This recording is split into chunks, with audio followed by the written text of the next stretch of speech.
Hi folks, my name is Phil Gallagher. I run ThrabenU University, a site for legacy, death, and taxes. Today we're going to be, well, I guess I'm going to be doing a primer on Red Prison. Jesse M donated for me to kind of do a breakdown of Red Prison. What's it like in 2019? How does sideboarding work for this deck? What sort of considerations do you have when playing this deck right now? So we're going to hit on 4 topics today. How do I go about choosing a deck list?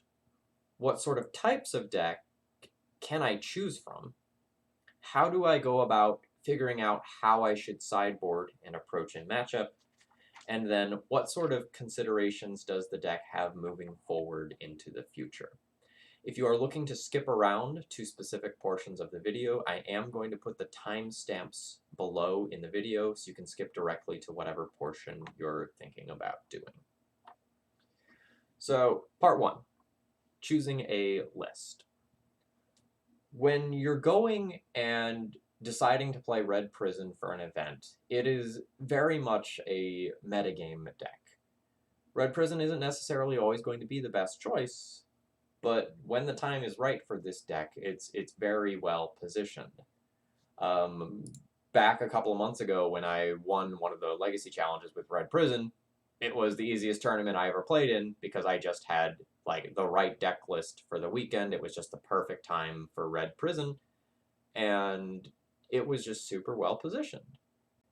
And so you have to figure out, well, what do I do to my deck list to make sure I'm playing one that is well positioned for the weekend? So I usually ask myself a series of 5 questions when I'm going and building a Red Prison deck list for a weekend. Question 1, how good is combo right now? The answer to that question usually dictates how many Trinospheres and how many Lotus Petals I'm going to play.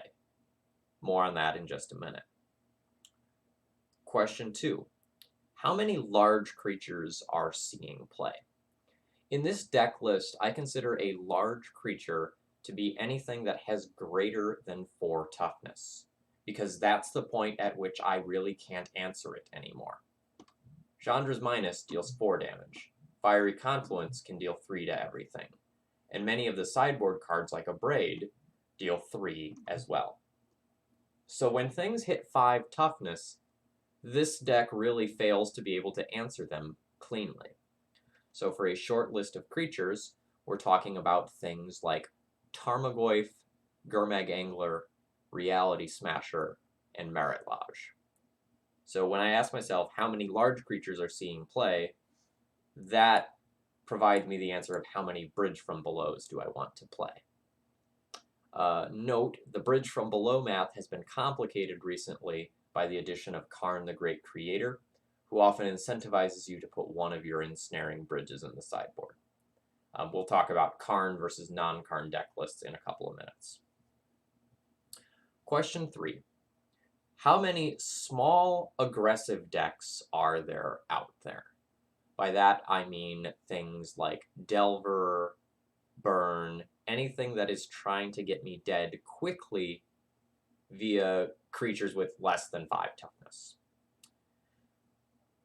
The answer to this question dictates whether or not you want to play additional main deck removal, other than just things like Bridge from Below.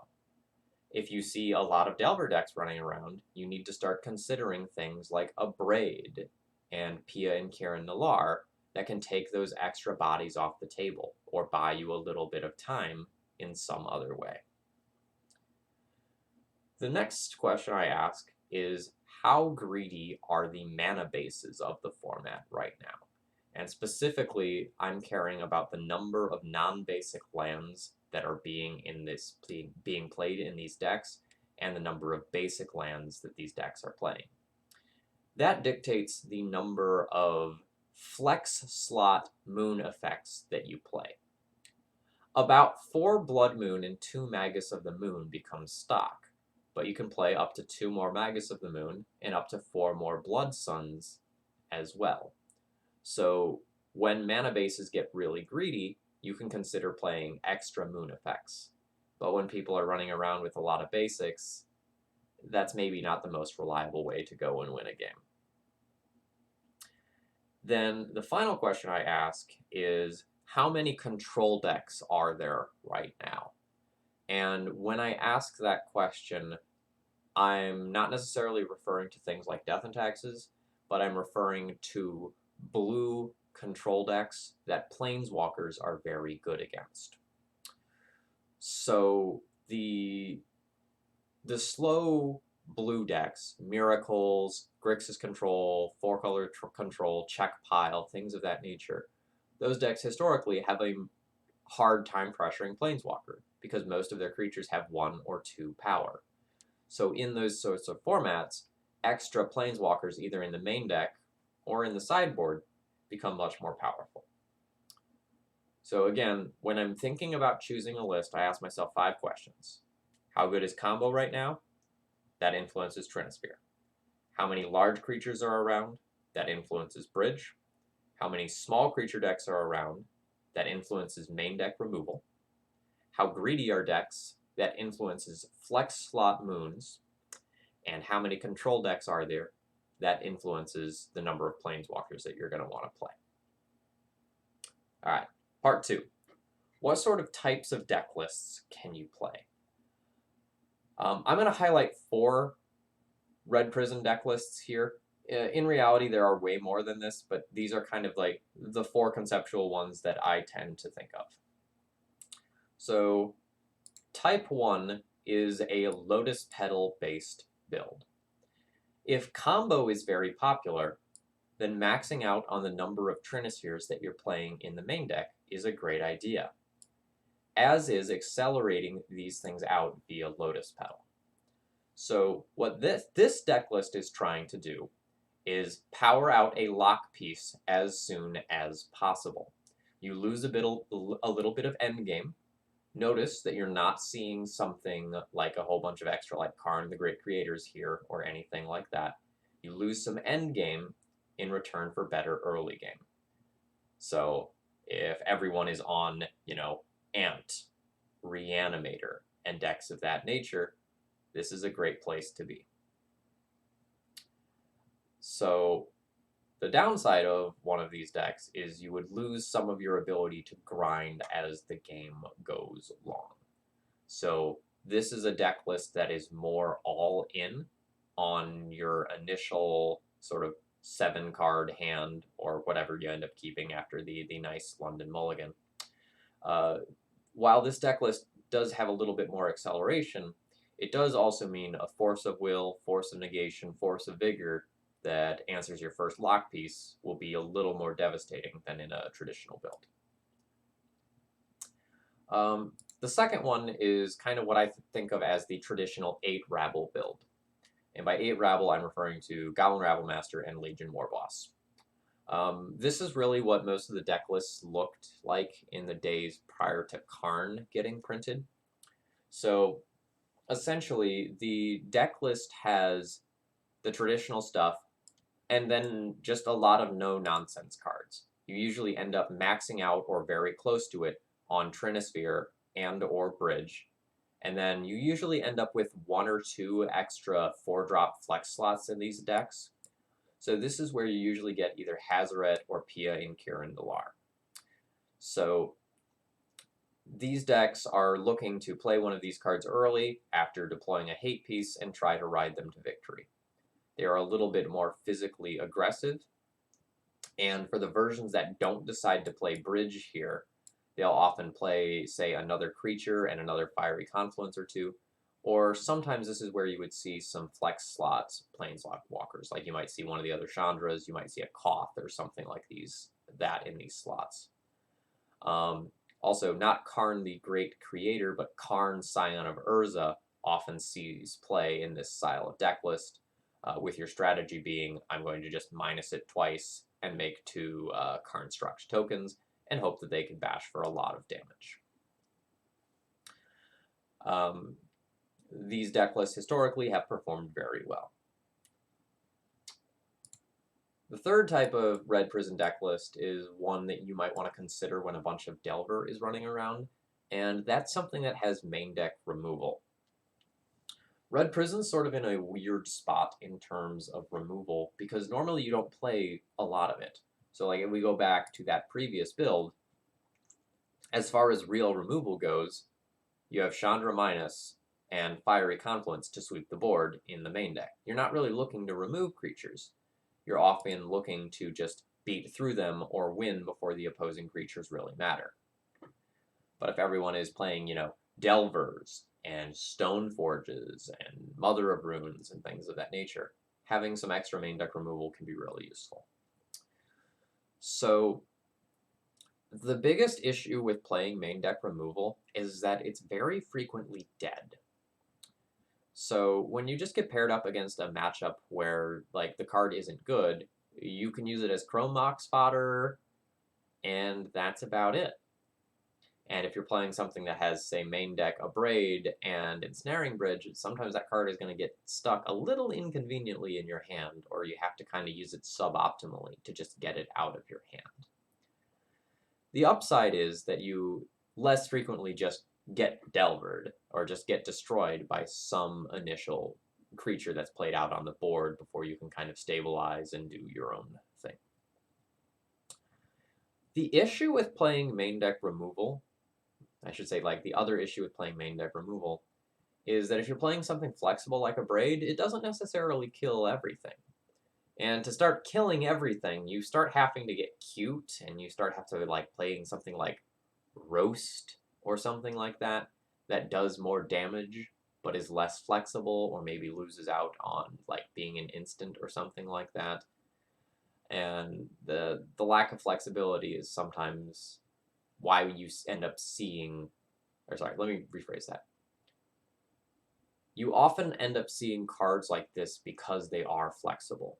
But every once in a while in these Red Prison lists, you will see a card that doesn't really look legacy playable, and that's because someone is trying to answer a very specific problem. Often Tarmogoyf, because that card tends to be a real hassle for Red Prison deck lists. And then one of the more common Red Prison builds that we've seen recently has either 3 or 4 Karn the Great Creators, which opens up sort of like a sideboard wish package for the deck. So talking about some of the advantages and disadvantages of this deck.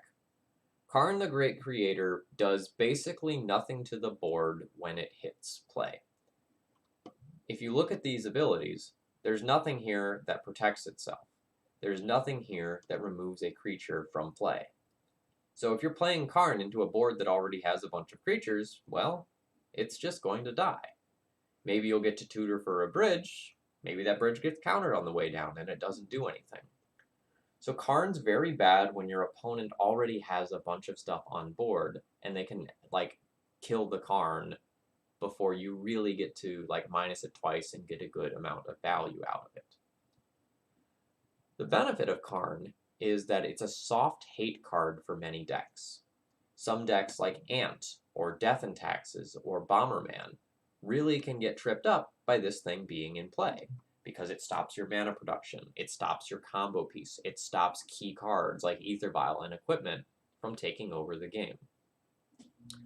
The Wish package gives you the ability to answer a lot of things in Game 1 scenarios that you normally can't answer. For example, you gain the ability to interact with the graveyard, which can be huge in matchups like Reanimator or Dredge. You gain the ability to blow up lands. Conveniently, your Blood Moons are shutting off most of the lands and making them not matter. Something like Liquid Metal Coating could take out that last island that your opponent has and completely remove them off of colors. And then you have the potential of just winning the game over the course of 1 to 2 turns via Mycosynth Lattice.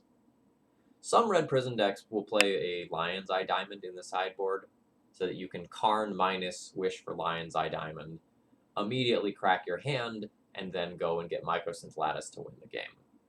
Alternatively, you can use that Lion's Eye Diamond to get Hellbent for Ensnaring Bridge and make it so that creatures can't attack you. So you gain versatility by adding Karn, but he doesn't necessarily impact the board. The other big thing that Karn influences is your sideboarding, and I'm going to go ahead and use that as a point to transition into my next point.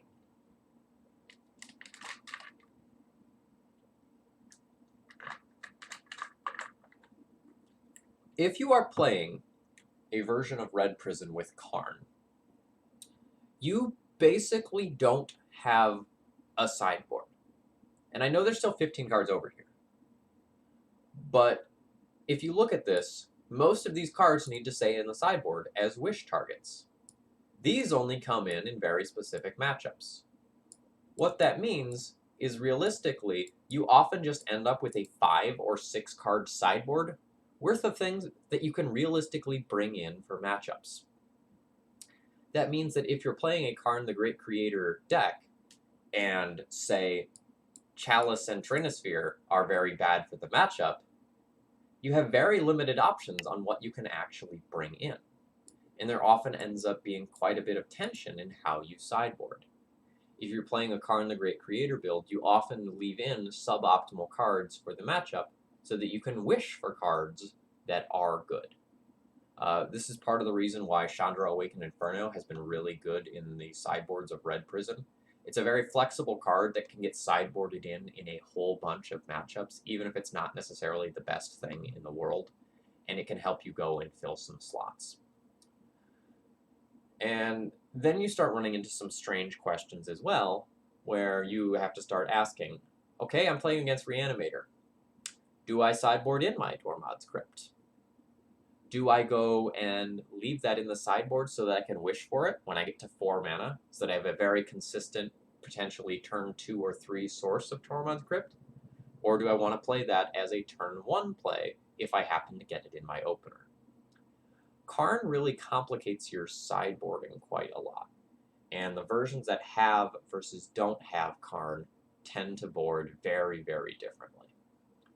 So just kind of looking at this deck list, we essentially have 6 bullets, 4 hard graveyard hate cards, and 5 real sideboard cards. But if we kind of look at this, like a more traditional build, we have 4 ley lines that are very dedicated for the matchup. We have the 2 Sulfur Elementals, which are specifically, basically for the Death and Taxes matchup, although Monastery Mentor kind of gets caught in the crossfire there. And then you end up with 9 cards instead that you can generically board in. So a traditional deck list has the real ability to sideboard. If you decide, hey, my Blood Moons, my Magus of the Moons, and my Trinispheres are all bad in this matchup, can I board 11 cards in? Your answer frequently will be, yeah, I can do that. But if you have 11 cards that are bad in a matchup and you're looking at this sideboard, you really lose out on the ability to do that sort of thing, since so many of these cards are situational. And if you run into matchups where your Karns are bad, then your wish board kind of falls apart, and sideboarding can get really dicey. So let's think about a few specific matchups now to just kind of talk in general about the idea of sideboarding. Since these Red Prison deck lists are so different, I'm going to try to talk in generalities that will be useful to any sort of Red Prison sideboard. So let's say that you're starting by playing against a fast combo deck. Let's say Ant or Reanimator. Something of that nature, where your opponent is going relatively all in on one strategy. These tend to be the sorts of matchups where you will go and board in your specific hate cards for the matchup, and almost always versus combo, you'll bring in Scab Clan Berserker. It just threatens a huge amount of damage, and it tends to be really good at replacing whichever one of your main deck hate cards tend to be the weakest. So against combo decks, you might go and do something like board out your Blood Moons, for example, since they don't really rely on very many resources to start going off, and a single fetch land might put them in the situation where they have all the colored mana that they need for the entirety of that game. The other thing that's really common to do in these sorts of matchups is trim a lot of your 4-drops. Your Planeswalkers, especially Chandra, are great at generating value over time. But against combo, all you need to do is land 1 to 2 hate pieces and a clock, and you're going to go and win the game.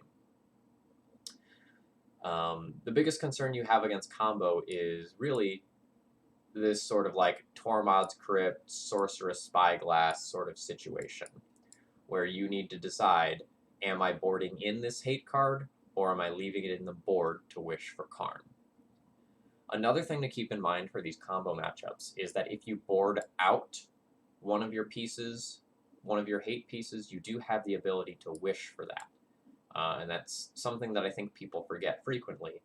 But say if Ensnaring Bridge was super critical to your matchup, but you didn't need it immediately, leaving one of those in the sideboard might be wise rather than boarding the fourth in. So just recapping for combo, tend to trim some of your 4-drops and tend to trim your least interactive hate pieces for cards that are more interactive and faster. Let's now say that you are playing against a slow control deck. Let's use Miracles as the example. I don't think there is a right and wrong way to sideboard against Miracles. Rather, I think you need to decide, how am I going to play this matchup? Let's look at a traditional like 8 Rabble build for this. You want to decide how you approach the matchup, and you should board and play in the way that works together. So I think there's 2 common strategies for boarding against something like Miracles. Strategy 1 is, these games are going to go long, I should board out my Chrome boxes so that I'm not going and playing something that is going to cost me a card. The people who are trying to play this matchup the long way will also often board out Blood Moon, thinking Miracles is going to have time to find its basic lands. Strategy 2 for these matchups is instead, I am going to try to win this game as quickly as possible. I'm going to try and make it so that my opponent doesn't stabilize their mana, and they don't have a chance to cast cards that are really critical in the matchup that happen to cost white, or blue. Council's Judgment and Jace the Mind Sculptor come to mind here. So, if in a vacuum you ask a question like, is Blood Moon a good card against Miracles? The answer is assuredly no. But if you ask the question, if I want to get my opponent dead as quickly as possible, can Blood Moon be a good card against them? Then the answer to that question becomes yes, all of a sudden. So when you're playing against these slow control decks, you have to make a choice. Do I want to play this long game against them? Or do I want to try to win more quickly and keep them from stabilizing their mana? There are pros and cons to both both approaches to the matchup. Remember that a side effect of keeping Blood Moon in against these cantrip decks is that they are not getting to fetch away the bad cards. So Brainstorm, when you can't fetch afterwards, becomes much weaker. And the same is true of Ponder as well. The same is also true of Jace the Mind Sculptor Brainstorms. So there's a very real argument for keeping Blood Moon in against Miracles as this deck. Is Blood Moon a good card against Miracles in a vacuum? Well, no, probably not. But can it be right to do so? Yes, absolutely. Now that being said, if you are keeping your Blood Moons in, and you are trying to play this very long game versus Miracles at the same time, that's not necessarily leveraging your Blood Moons to the best of their abilities. So keep that sort of thing in mind.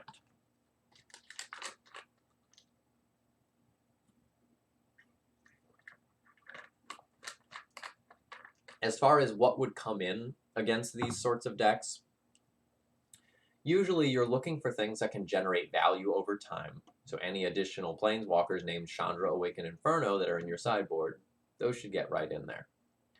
I often find that I like additional threats. So if you have extra things like Scab Clan Berserker or Hanawar Garrison or Sulfur Elemental in your sideboard, those tend to be good things to board in as well. If you are going and playing one of the Karn-based builds, your sideboarding becomes a little bit trickier.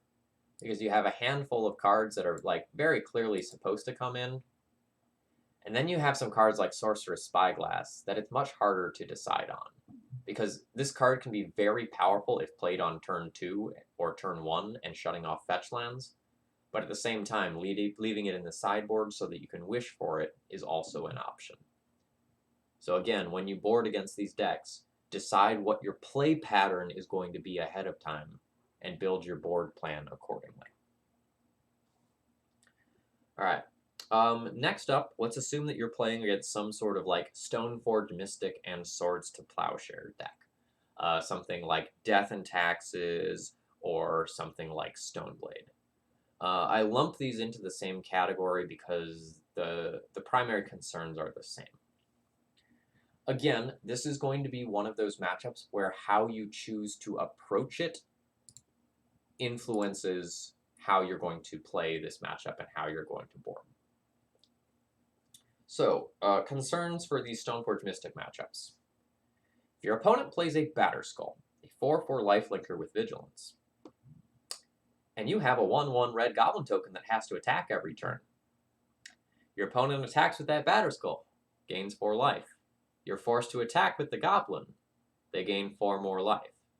Per turn cycle, they end up gaining 8 life, which often means that very quickly you're just going to be out of the range where you can aggro them out or burn them out.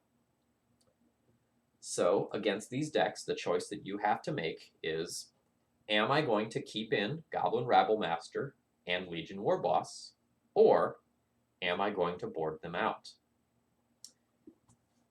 And that might sound crazy because these are like essentially the core of the deck, but can you beat that Resolve Batterskull? Oftentimes, you have about 4 outs to it. Fiery Confluence and Abrade as sort of permanent answers to it if they drop the shields and let you blow them up. Otherwise, in the short term, you can do things like Chandra Minus, or you can kill the token and then have like a Karn so they can't re-equip it. But you have real problems against the card Stoneforge Mystic. So, let's say you're playing against Death and Taxes specifically. If you want to keep in your Goblin Rabblmasters and your Legion Warbosses, then you're essentially saying, I'm going to try to win this game as quickly as possible. I'm going to try to aggro you out via creatures before you can stabilize. If that's your plan, then Chalice of the Void might be a good card for you. It's going to stop your Swords to Plowshares, their Swords to Plowshares that will answer the way that you're trying to win the game. But let's say that you're going to board out these 4 cards, these 8 cards instead. What are your Chalice of the Voids doing then? What are they stopping? Vile? Not the biggest thing that you care about. Mom or Giver of Runes? Maybe slightly annoying, but not that big of a deal. And their Swords to Plowshares are largely blank at that point. So how you are choosing to approach the matchup influences how good these cards are going to be. In a vacuum, a huge portion of your deck is just terrible against something like Death and Taxes. Chalice isn't great against that deck. Trinisphere isn't great against that deck. And normally, when you're playing a deck like Eldrazi that has these cards, these are like the first 8 cards you cut, and you bring in more interactive cards. But if your plan is reliant on these, keeping this as a turn 1 play all of a sudden becomes really reasonable. And if you end up doing something like cutting these 8 cards and bringing in a pile of things that maybe look like this, then you're playing a very different, much more controlling game versus someone who is going to go and try to win this game via aggression. Red Prison is a deck where you have these choices in how you approach a matchup, and there isn't necessarily a right-wrong. And there's also a fun leveling sub-game where sometimes like you'll play differently on the play versus on the draw, or like you see your opponent has left in all their Swords to Plowshares and they've presented their deck, and you decide, oh, now I'm going to go and swap these out since I know those cards are in their deck, and I'm going to make them into dead cards. There's actually quite a bit of nuance there to these sorts of things. All right, next, let's say that you're going and playing against a Delver deck now. So you're playing against Delver, and you have to decide how you want to board. Now, I don't think this one is necessarily as nuanced or difficult, but there are things to keep in mind now. The Delver decks of like September 2019 are really different from the decks of, say, like May 2019, or even a little bit earlier than that. Right now, Rug Delver is the most popular Delver deck. So what sort of considerations do you have as a Red Prison player? Number one, the Ensnaring Bridge lock is not automatically a game over anymore. They can ping you to death with a Ren and 6. That's something that happens. Is it dumb? Is it slow? Yes. But it used to be that if you had multiple Ensnaring Bridges out versus Delver, there was just nothing they could do other than lightning bolt your face. Now they have a little bit more than just that there as well. Number two, these Delver decks are playing Tarmogoyf. It's got a big butt. It's hard to kill. And Tarmogoyf is really scary when you're playing Red Prison because you have these lesser used card types like like Enchantment and Artifact that often mean that those Tarmogoyfs get huge quickly. If your opponent plays a turn 2 Tarmogoyf, it's pretty common that already at that point it's something like a 4/5. If they went like land Ponder on their turn 1, and then they Force of Willed one of your turn 1 plays, Tarmogoyf's already a 4/5 and will just end up growing more after that. So you really have to keep in mind that that's a card.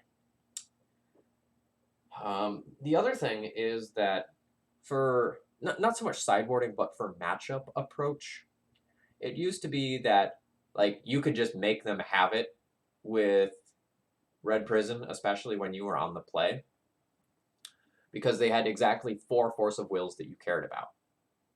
Now, between Force of Negation being added to the deck and the London Mulligan, your chances of actually just getting a game for free versus Delver have gone down a lot. Now, they still happen, but I'm much more inclined to keep hands that have multiple lock pieces, multiple creatures, can deploy multiple cards, versus the ones that are just all in on the first lock piece, even if that hand is very powerful. The Delver decks also frequently have Hydroblast or Blue Blast now, which can mess with some of your things like Blood Moon that previously would have been a free win. And they also have one of their best threats as being castable through a Blood Moon. You know, Dreadhorde Arcanist is a huge pain in the butt if you don't have something like a Chalice or a Trinisphere that puts a damper on it. And conveniently, it also has 3 toughness, so it goes and blocks some of these things, or blocks some goblin tokens, at least for a little while. So just in terms of matchup approach, don't go and treat Delver like it's the buy that it used to be. Is it still a good matchup? Probably.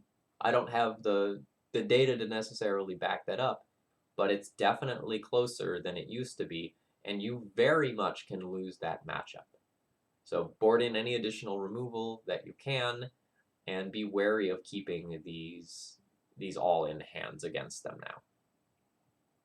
Especially on the draw where you also have to contend with Daze and Spell Pierce, just to add that. All right. Moving on to my final point here that I want to talk about, future considerations for the deck.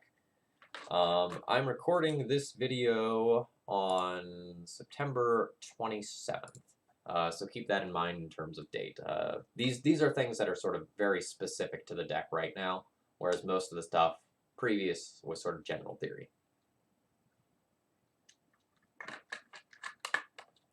Consideration number 1 for deck building. One of Red Prison's worst matchups is Death and Taxes. They just attack from so many different angles and have so many different pieces of interaction, all of which are annoying in some way, that it's hard to deal with all of that. Death and Taxes is at a relative low right now, so I don't think it's correct to play cards like Sulfur Elemental in your sideboard that are very much specifically for the Death and Taxes matchup with some splash damage elsewhere. I think you're better served by having more versatile sideboard cards. Especially scary is when I see someone playing a Karn deck list that uses one of their precious sideboard slots for a Sulfur Elemental, maybe even two of them. I just think you're kind of barking up the wrong tree with that one. Take advantage of the fact that Death and Taxes is not popular right now, and try to dodge rather than plan specifically for that matchup. I just think that's correct. Number 2, I don't think it's correct to be playing a Lotus Petal build right now. Force of Negation, Force of Vigor, Hydroblast, Spell Snare, Spell Pierce, Daze, Force. There's a lot of things going on right now that interact favorably with you going all in on a spell. So I don't think you want to be going all in on like the 4 Trinisphere, 2 or more Lotus Petal builds. I don't think that's the best approach right now. Admittedly, one of those did do well at the GP, so you still can do that and do totally fine or even good with it. I'm just not necessarily on board with that plan. Number 3. There's a new card that is going to spawn some sort of like alternative versions of Red Prison, and that's Bone Crusher Giant. This is not a card that necessarily looks impressive, but it does a few very specific things that this deck cares about. Number 1. It is a main deckable removal spell that is also a threat. Previously, to get that, we've really needed to invest between 4 and 6 mana. So at 4 mana, you get P&K, which can shock something a few times.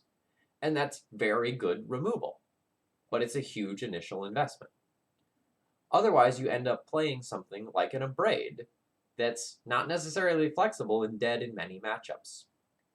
This card can be a 4/3 that, if you try to kill it, it gets a little extra damage on the way out the door. This isn't necessarily going to be as good of a clock as something like Goblin Rabblemaster or Legion Warboss, but it's totally acceptable when you're playing like Ancient Tomb and City of Traders as a threat. So the way Adventure works is you can cast this instant side over here for 2 mana, and then after you've cast that, you can also cast the creature version afterwards on a later turn or on that same turn. So this is a main deckable shock that doesn't get hit by your own chalice that can turn into a creature afterwards. That flexibility is very strong. The first line here is something that you're probably going to skip over and think that it's not good. Damage can't be prevented this turn. But remember, things like protection are preventing damage, right? So this is a way to get around protection from red. Say you have some annoying creature with Sword of Fire and Ice, you can use this as a way to sort of answer one of those creatures. Not necessarily directly, you'll need to combine it with something else, but you can do something like, hey, I'm going to shock your face, then Chandra minus your Revoker that has Sword of Fire and Ice on it. Or Stomp followed by Fiery Confluence could do something like sweep some True Name Nemesis from the board, which is another problem card from this deck. So I think this card will see play in Red Prison, not necessarily every build, but say you were going to play one of the ones that has main deck removal, like this one that had Abrades. Playing the Giant in the slot where those Abrades are probably ends up leaving you with a more balanced deck list. You lose out on the ability to destroy an artifact, but you get something that's a threat later on, which is very important in a deck that has like basically no manipulation or card draw. So those are your biggest considerations going forward. One thing I realized that I should have talked about in the Delver matchup real quick is that when you're on the draw, your Trinispheres end up being way worse. The most common way that I've been seeing Red Prison players lose to Delver is that the Delver player goes like, Delver, go. The Red Prison player goes, Trinisphere, off like Chromox and Ancient Tomb. The Delver player says, yes, that resolves, and then they wasteland the Red Prison player. The Red Prison player gets stuck while like the Delver is pecking them to death. And I see this sort of thing a lot. So oftentimes in the Delver matchups, when I'm on the draw, I'll actually board out my Trinispheres, just because it's harder to find time when your opponent is pressuring you, and they often end up backfiring, and you sometimes get stuck under them on the draw, which means that it becomes harder to cast your Abrades that you're using to stabilize, and you can't really use your Chrome Moxen anymore, or your Lotus Petals if you're playing those as sources of mana. All right, I hope this has been informative and useful to some of you who are, aspiring Red Prison players, or maybe you've been playing for a while. I enjoy playing a lot of Red Prison. I'll probably be trying out Bone Crusher Giant on stream sometime in the not-too-distant future. And if you enjoyed this content and you'd like to consider more, I do primers like this for $20. If you want to see another one in the future, or one with a different deck, I'm always happy to do that. Thanks for watching. Cheers, and keep on casting those blood moons. Gotta keep them honest.